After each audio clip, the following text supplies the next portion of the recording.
Muy buenas de nuevo, amigos. Otro ratito para compartir otro tema muy interesante. De hecho, bueno, ahora lo explicaré, pero para mí este es pues uno de los mayores temas que existen sobre Dios y del que tendríamos que reparar pues diariamente, porque cambiaría verdaderamente nuestro estilo de vida y nuestra manera de pensar, de actuar y de tantas cosas. Pero antes de decir el título, como siempre, si te gusta este canal, dale al botoncito de suscribirme o simplemente puedes mirar el vídeo y luego al final te invito a que, si lo deseas, me puedas mandar alguna pregunta respecto al tema que voy a tratar hoy.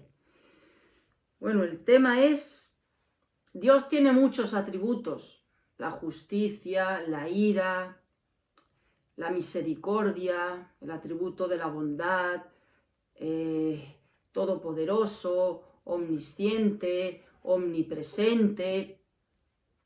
Pero si hay uno, digamos, que podría llamarle el atributo estrella por excelencia de Dios, es la santidad de Dios.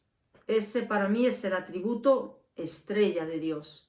¿Por qué estrella? Bueno, todos son importantes, es más que evidente que en Dios no hay desequilibrios en sus atributos, pero digamos que este atributo suyo es la esencia de lo que Dios es.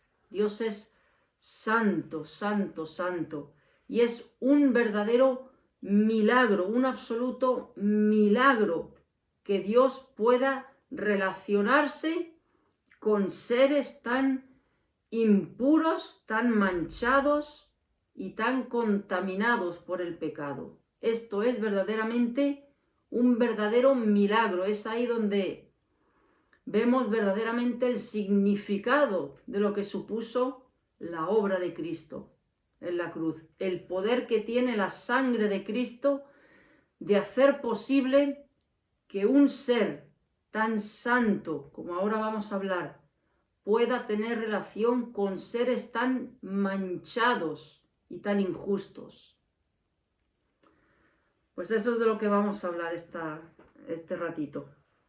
Primero, como siempre, me gusta leer varios versículos, no muchos, hay muchísimos, pero he cogido cinco en total, donde dan una leve pincelada de la santidad de Dios. Por ejemplo, Apocalipsis 15, 4 dice, Apocalipsis 15, 4, ¿quién no te temerá, oh Señor, y glorificará tu nombre? Pues solo tú eres santo. Solo Dios es santo. Isaías 57, versículo 15. Dice, porque así dijo el alto y sublime, el que habita la eternidad y cuyo nombre es el Santo. Yo habito en la altura y la santidad, y con el quebrantado y humilde de espíritu, para hacer vivir el espíritu de los humildes y para vivificar el corazón de los quebrantados. Dice que Él habita en la altura y la santidad. Él habita en una esfera de santidad. Y es, como bien he dicho, verdaderamente paradójico que un ser que habita en la santidad, que es inalcanzable, pueda morar en un corazón humano, en un espíritu humano cargado de maldades y de miserias. Bueno, eso solamente verdaderamente es posible gracias a la sangre de Cristo. Otro versículo, Isaías capítulo 6, versículos 2 y 3. Dice, esto es la visión que tuvo Isaías sobre la gloria de Dios. Es una visión que tuvo Isaías, que el Señor le reveló. Dice, por encima de él había serafines. Serafines es un rango de ángeles. Es el segundo rango de ángeles. Primero van los querubines, luego los serafines y luego es o ángeles o arcángeles, una de las dos. Pero los serafines ocupan el segundo lugar en la creación angelical. Por encima de él había serafines, cada uno tenía 6 alas. Con 2 cubrían sus rostros, con 2 cubrían sus pies y con 2 volaban. Pero es curioso que dice que con 2 cubrían sus rostros y dicen, y el uno al otro daba voces diciendo, Santo, Santo, Santo, Jehová de los ejércitos, toda la tierra está llena de tu gloria. Con 2 alas cubrían sus rostros. Ni los mismos serafines, que son criaturas creadas por Dios, el rango, la creación angelical es inmensa. Y estos seres pues son puros, no tienen pecado, están en la presencia de Dios y al servicio de los creyentes. Pero no se sienten estos serafines, no se sienten ni con valor, no se sienten dignos de poder mirar cara a cara a Dios, de estar en su presencia. Por eso se tienen que tapar con sus 2 alas el rostro, se sienten abrumados ante la santidad de Dios. Otro versículo, Primera de Samuel, capítulo 2, versículo 2. Primera de Samuel 2:2 dice, no hay santo como Jehová, porque no hay ninguno fuera de ti, y no hay refugio como el Dios nuestro. No hay santo como Jehová. Eso para que luego le digan a alguien que está sentado en el Vaticano, Santo Padre. Bueno, ese señor a lo largo de su vida ha dicho mentiras, ha tenido malos pensamientos, ha tenido momentos de ira, de orgullo, en fin, tantas cosas. Bueno, pues este atributo tan único que pertenece exclusivamente a Dios se le atribuye a un pecador. Por eso, todos estos santos que hay en el calendario, ay, hoy es mi cumpleaños, ¿y cuándo es tu santo? Pasado mañana es mi santo. Eso no debería de existir, eso no debería de existir, ni debemos de celebrar, un cristiano no debe de celebrar el santo de nadie, porque ese atributo, ese calificativo es exclusivamente de Dios. Habacuc 1:3, ya el último versículo. Habacuc 1:13, perdón. Muy limpio eres de ojos para ver el mal, ni puedes ver el agravio. Muy limpio eres de ojos para ver el mal, ni puedes ver el agravio.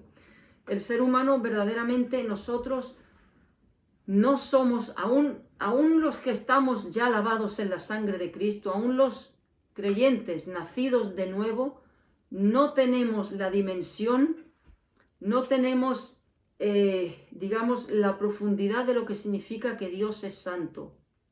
Y eso se ve más que evidente a la hora de pecar, a la hora de pecar. Tomamos el pecado, no tenemos verdaderamente la dimensión de lo que significa el pecado delante de los ojos de Dios. Lo vemos, nosotros somos como un basurero. Yo soy un basurero y que si aquí traen una bolsita del cuarto de baño llena de basura, y permítanme la expresión, no quiero ser grosera, pero si esa bolsita de basura está llena de porquería, pues yo no puedo olerla verdaderamente como es, porque yo misma cargo, soy basura. Pues lo mismo sucede con el ser humano, es un ejemplo. La basura no puede percibir verdaderamente el olor de la basura. Eso es lo que nos pasa. Entonces, el pecado apesta delante de los ojos de Dios, hiede, es pestilencia, es inmundicia. Dios no puede tener eso delante. Fíjense si Dios es santo, que Dios creó una creación angelical hermosísima, donde después de Dios El que dirigía y el que mandaba era Luzbel, Lucifer, era un querubín, sigue siendo un querubín, pero su naturaleza ahora está inclinada al mal. Pero tanto es así que este ser pues pecó, todos lo sabemos, pecó de orgullo, quiso ser como Dios, y Dios es tan santo que tuvo que expulsarlo del cielo, lo tuvo que expulsar, no pudo permitir que el pecado estuviese en el cielo. No pudo darle una segunda oportunidad. ¿Por qué? Hay una diferencia entre los ángeles y el ser humano. Mucha gente ha dicho, bueno, ¿y por qué Dios no le dio a los ángeles una segunda oportunidad? ¿Por qué no redimió a los ángeles? Igual que ha hecho con el ser humano, que le ha dado una oportunidad a través de Cristo. ¿Por qué? Bueno, pues porque los ángeles fueron una creación de Dios, igual que el ser humano, pero hay una diferencia. Nosotros somos mucho más valiosos que los ángeles. Los ángeles no fueron creados a imagen y semejanza de Dios. Esa es la gran diferencia. Entonces, Dios sí tomó la decisión de rescatar al ser humano porque el ser humano tenía la esencia de Dios. Era imagen y semejanza suya. Y Él quiso rescatar un número en concreto de esa parte de Él que se había perdido con el pecado. Esa es la diferencia entre los ángeles y nosotros. Pero para no desviarme del tema, lo tuvo que expulsar a Lucifer, el ángel más, el querubín más hermoso que existía. Y un tercio que lo siguieron también lo tuvo que expulsar del cielo. Dios no puede permitir el pecado en su presencia. Por eso, tan sencillo es que todo el que llega al cielo, todo el que entra en el cielo, entra lavado de pecado. ¿Y qué es lo único que lava de pecado al ser humano? La sangre de Cristo. La sangre de Cristo es lo que quita la peste del pecado delante de la presencia de Dios. Otro ejemplo de la santidad de Dios es el caso de Adán y Eva. Eran perfectos, desobedecieron, los tuvo que expulsar del Edén. Y permitió pues que acarreasen las consecuencias de esa desobediencia. Ya sabemos lo que pasó. Bueno, aquí tenemos toda esta tragedia que existe, la muerte, las enfermedades, la tragedia humana. La existencia humana es una tragedia desde la caída del Edén. Eso es el pecado delante de los ojos de Dios. Así de santo es Dios que no le permitió a Moisés entrar en la tierra prometida. Y mucha gente, yo misma lo he pensado, y es un pensamiento humano y pecaminoso, de decir, pero bueno, después de aguantar este hombre 40 años a todo este pueblo, soportándolos en el desierto 40 años, por el mero hecho de haberle, en vez de hablado a la roca, haberla golpeado, porque el pobre hombre estaba ya cansado de soportar al pueblo, por eso no pudo entrar después de todo. No, es que el pecado Dios no lo tolera, el pecado tiene consecuencias. Dios por ese pecado no le permitió entrar en la tierra prometida. Otro caso lo podemos ver, bueno, la Biblia está llena de la santidad de Dios, estaría aquí pues grabando 24 horas hablando de este tema. Los sacerdotes, todo el ritual levítico antes de la venida de Cristo, todos sabemos que tenían que expiar sus pecados yendo al templo con una ofrenda, ¿no? Un cabrito, una vaca, un ternero, lo que fuera, en expiación por esos pecados. ¿Qué hacía el sacerdote? ¿Qué hacía el sacerdote? Todo el ritual que tenía que hacer. Por ejemplo, el sumo sacerdote, cuando entraba una vez al año en el lugar santísimo, no en el santo, en el lugar santísimo, que es el que estaba al fondo del todo, donde estaba el arca de la alianza, con la vara de Moisés, el maná, dentro del arca de la alianza. ¿Qué hacía ese sacerdote para poder entrar ahí? Era todo un ritual de purificación impresionante. Ahí lo podemos ver en Levítico, en Números, donde Dios le da a Moisés expresamente, de manera minuciosa, de manera detallada, todo lo que debía de hacer ese sumo sacerdote, para poder entrar en el lugar santísimo y no, pues, entrar de una manera purificado. Órdenes desde cómo debía de lavarse, desde la ropa interior, el tejido que debía de llevar. Es decir, algo verdaderamente que vale la pena leerlo, porque no porque vayamos nosotros a hacer nada de esto, ni mucho menos, pero nos da la dimensión correcta, nos da el entendimiento de lo que es la santidad de Dios, lo serio que es no pecar contra Dios, hacer las cosas a la manera de Dios, no ofenderle, lo que es el pecado delante de Él. Tanto es así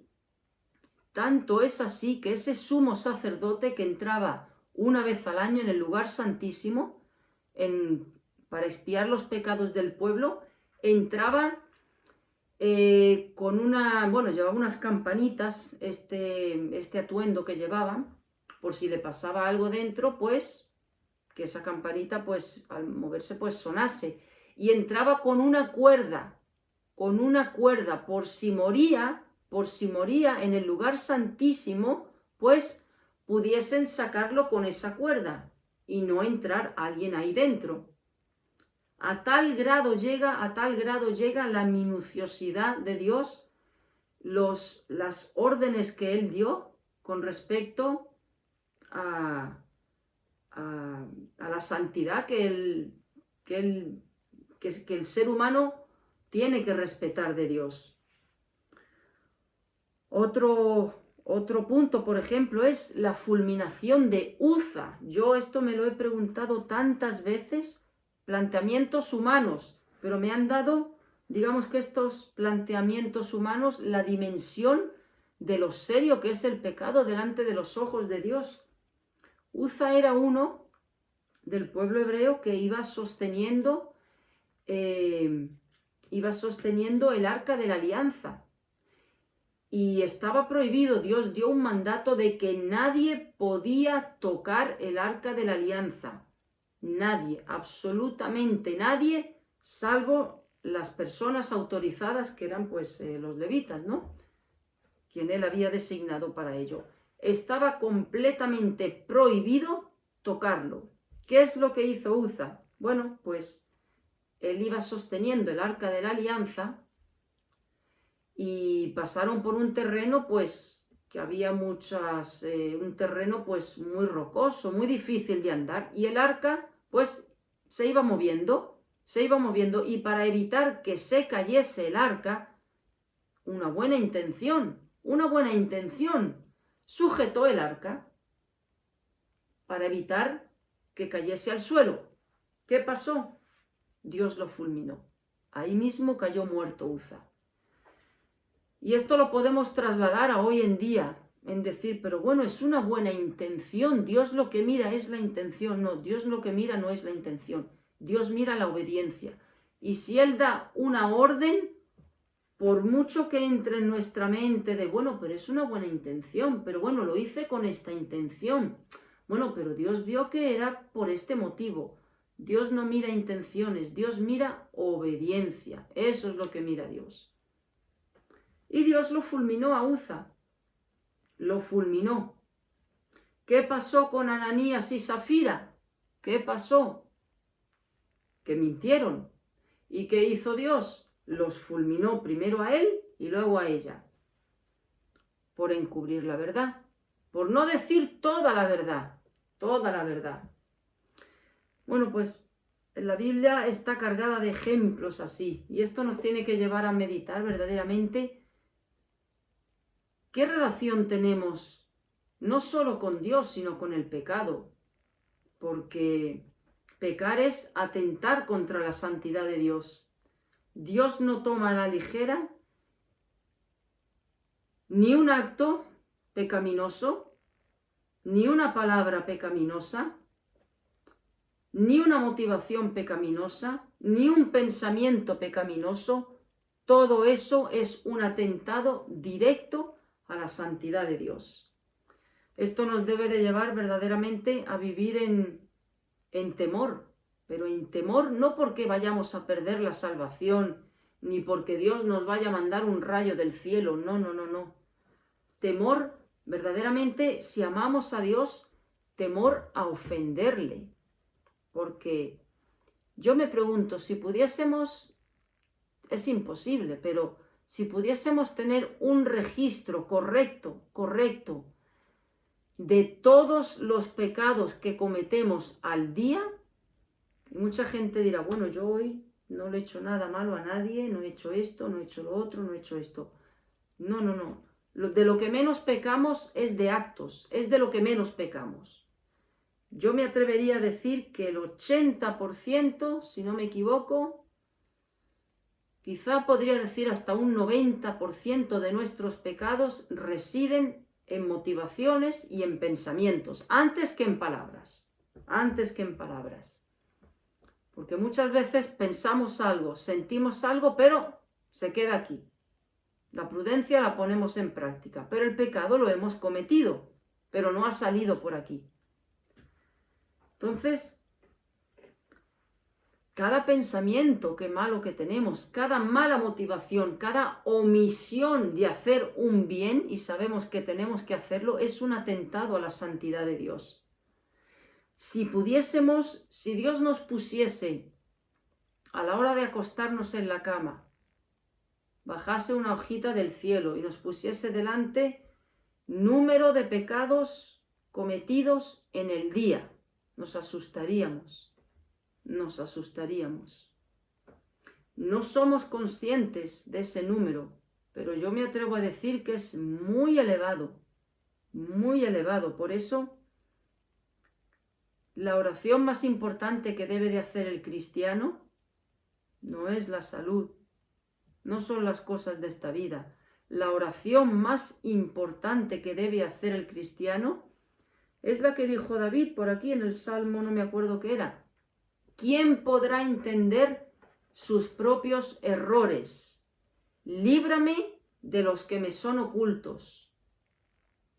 Pidámosle eso a Dios, que nos dé una memoria no de elefante, sino una memoria bendecida del cielo para poder recordar todos nuestros pecados. Qué bueno sería si recordásemos, no solo recordarlos, sino ser conscientes de cada cosa que ha pasado por nuestro corazón, que ha ofendido la santidad de Dios, de cada pensamiento que ha ofendido la santidad de Dios, de cada acto, eso es más fácil, los actos es más fácil, de cada palabra también es más fácil darse cuenta de esas cosas, pero de pensamientos y de motivaciones es un paquete bien grande lo que tenemos ahí. Entonces pidámosle a Dios que nos haga ser conscientes.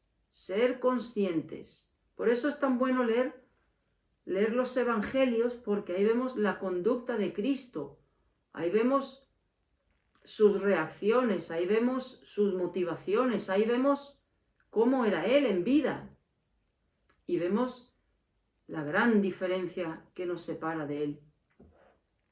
La gran diferencia que nos separa de Él. Ahí vemos nuestro egoísmo, vemos nuestra falta de misericordia. Leía yo, no sé si era ayer o antes de ayer, en ese acontecimiento donde iba un ciego gritando, se enteró que iba pasando Jesús, iba gritando, ten misericordia, Jesús, Jesús, y los apóstoles, en vez de cogerlo y llevarlo a Jesús, le dijeron a Jesús, dile que se calle, que molesta a la gente. ¿Cuántas veces no actuamos así? Ahí vemos nuestra falta de misericordia, nuestra falta de compasión, nuestro egoísmo, nos molesta, quítalo de en medio.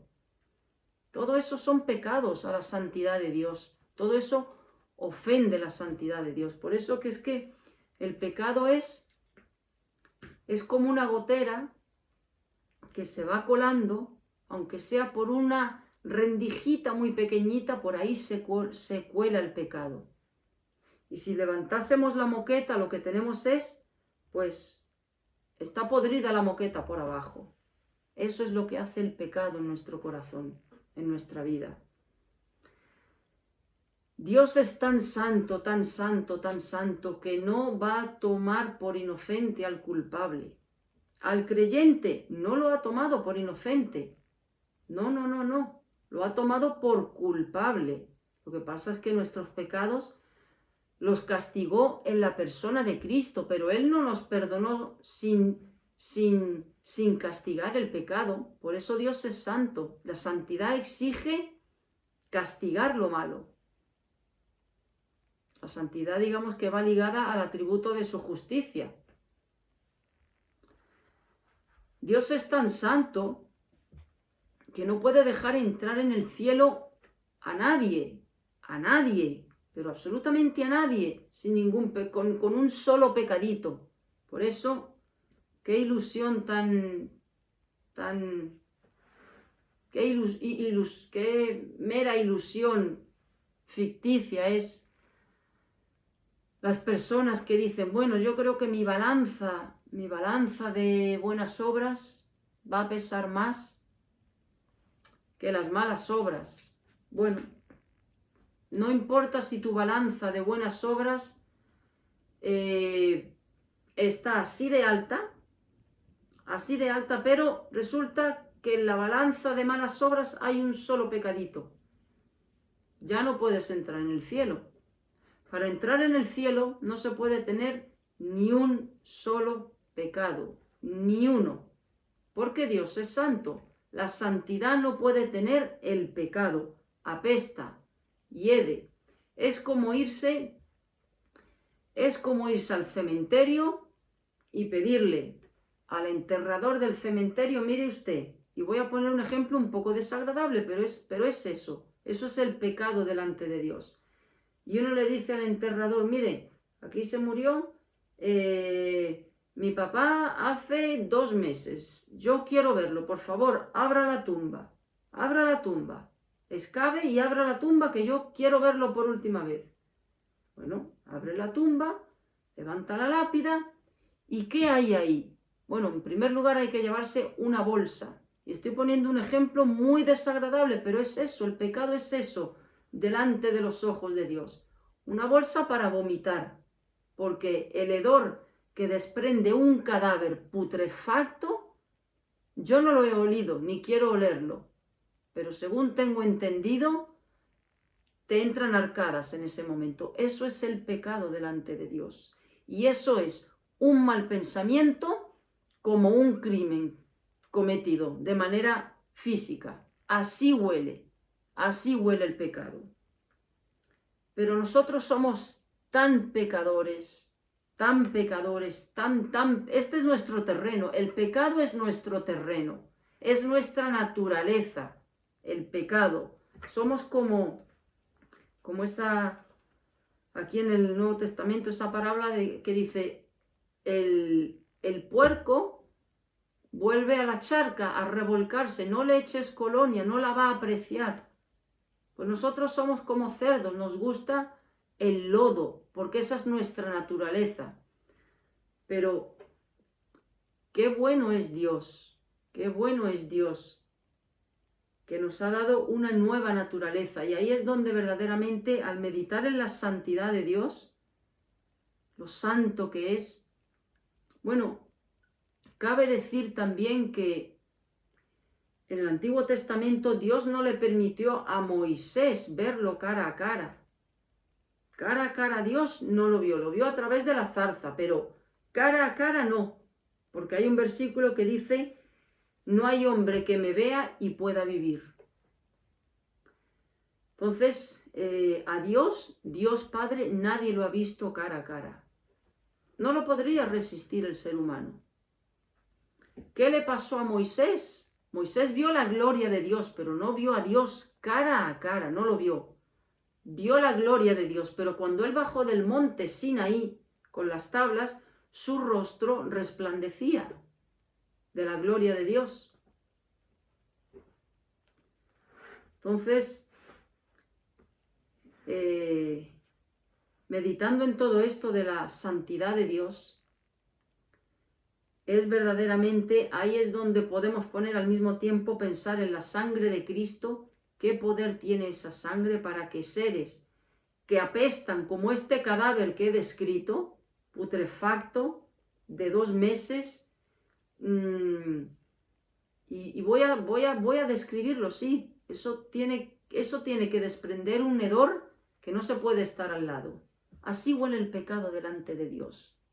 Pero ¿qué hace esa sangre de Cristo que es capaz de quitar ese hedor tan fuerte y llevar a ese pecador al cielo ya perfumado? Eso es lo que hace la sangre de Cristo. Te quita el hedor del pecado a podredumbre, a muerto, a estiércol. Piensa en el peor olor que hayas olido en tu vida. Pues multiplícalo eso por 1000 ante la presencia de Dios. Pues Dios lleva a ese pecador que olía así, lo lleva perfumado al cielo. Me pregunto, ¿de dónde sale ese perfume? ¿De las buenas obras?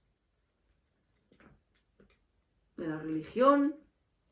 Ese perfume solo lo desprende la obra de Cristo en la cruz. Fíjense qué poderosa es esa obra.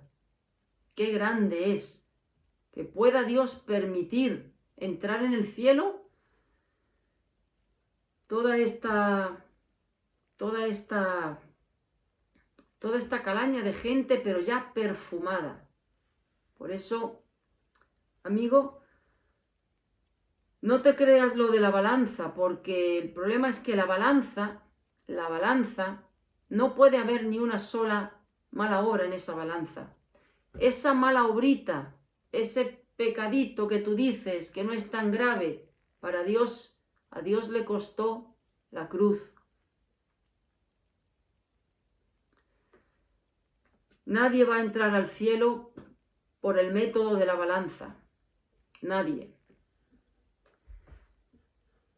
Nosotros podríamos ser salvos por obras, claro que sí, pero tendríamos que haber vivido como Jesucristo. Ni un solo pecado, desde que nacemos hasta la tumba. Pero voy más allá, aún, que no existe, que es imposible, pero aún si hubiésemos vivido sin pecar, que es imposible, vuelvo a repetir, no existe eso, pero aún así nacemos desde la cuna hasta la tumba, ni un solo pecado. Aún así, seguimos estando en números rojos, porque venimos ya condenados, venimos en pecado, venimos con el pecado original. Entonces, ¿quién puede salvarse por buenas obras? Nadie. Nadie. Tendríamos que haber sido como Cristo. En primer lugar, haber nacido sin pecado, eso es imposible. Y en segundo lugar, haber vivido una vida sin un solo pecado. ¿Quién hizo eso posible? Cristo. Por eso Cristo es el perfume que solo la santidad de Dios puede aceptar en el cielo. Pues yo creo que el tema de la santidad de Dios nos debería de llevar a ser cuidadosos con nuestros actos, que eso es de lo que menos pecamos. Nuestras palabras, pecamos más de palabras, pero como he dicho, el 90% de nuestros pecados aquí en nuestra mente y en nuestro corazón. Por eso, clamemos a Dios, tengamos esta petición como la máxima en nuestra vida, de que nos haga conscientes,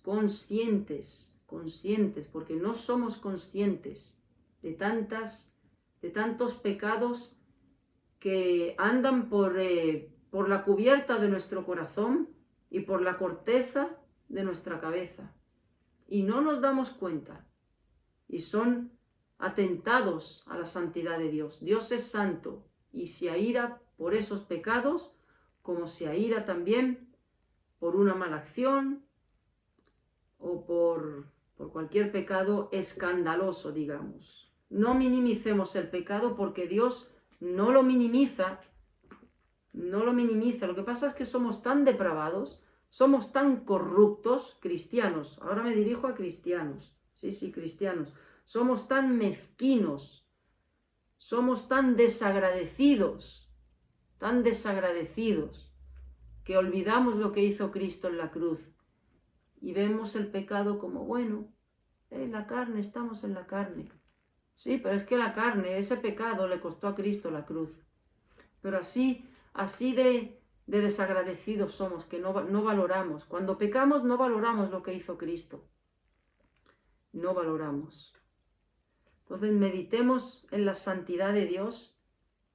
Y digo este versículo ahora que se me viene a la cabeza, que viene muchas veces en el Nuevo Testamento, y en el Viejo me parece que también. Sed santos porque Dios es santo, y sin santidad nadie verá a Dios. Qué buen versículo. Sin santidad nadie verá a Dios. ¿Significa eso una vida sin pecado? No, imposible. Sabemos que no es posible. Sabemos que no es posible. Pero la santidad, nosotros somos santos. ¿Por qué? ¿Por qué somos santos ante los ojos de Dios? ¿Porque no pecamos? No, sino porque Cristo nos ha santificado ya en su sangre, nos ha lavado en su sangre. Y al lavarnos en su sangre, ya Dios nos ve santos, nos ve como a Cristo, sin pecado, sin pecado. Por eso, sin santidad, nadie verá a Dios. Es decir, sin un nuevo nacimiento, nadie va a ver a Dios. Pero el nuevo nacimiento evidentemente conlleva una lucha contra nuestro enemigo. Y no nos equivoquemos que nuestro enemigo no es el mundo, es uno de los enemigos, pero ese es el que menos poder tiene. Ni siquiera Satanás es nuestro mayor enemigo, ni el hermano que tenemos al lado, ni el familiar que tenemos al lado. Nuestro mayor enemigo es nuestra propia corrupción, nuestro corazón. Ese es nuestro mayor enemigo. Entonces, si hemos sido lavados en la sangre de Cristo, vamos a estar en guerra, en una guerra civil contra nuestro pecado. Pues meditemos en este atributo de la santidad de Dios, porque atentamos contra Él directamente, diariamente, contra este atributo de Dios. Somos ingratos ante lo que Él ha hecho por nosotros. Gracias, Señor, por poder pensar un poquito, darnos una leve pincelada de este atributo tuyo, que nos debe de llenar de temor, pero de temor que conlleve respeto a tu persona, que conlleve recogimiento, que conlleve un deseo y una proposición de corazón de no pecar contra ti. Ayúdanos a poder detectar todo aquello que te ofende y a ir en dirección opuesta a lo que te ofende. Ayúdanos a pasar por el filtro de tu santidad nuestras acciones, pensamientos, motivaciones, intenciones, palabras. Danos ese deseo en el corazón de ser santos, Señor. Es decir, de agradarte, de complacerte. Con tu ayuda podemos. Y danos conciencia, Señor, conciencia de nuestros pecados. Líbranos de esa ceguera espiritual. En el nombre de Jesús. Amén. Pues te invito, amigo, que si lo deseas, pues me envíes alguna preguntita que quieras hacer y tus impresiones sobre este tema tan bueno para meditar, que es la santidad de Dios. Todos los atributos de Dios, pero este de la santidad concretamente nos debe de infundir pues deseos de vivir de una manera congruente con lo que profesamos. Que así sea. Hasta la próxima.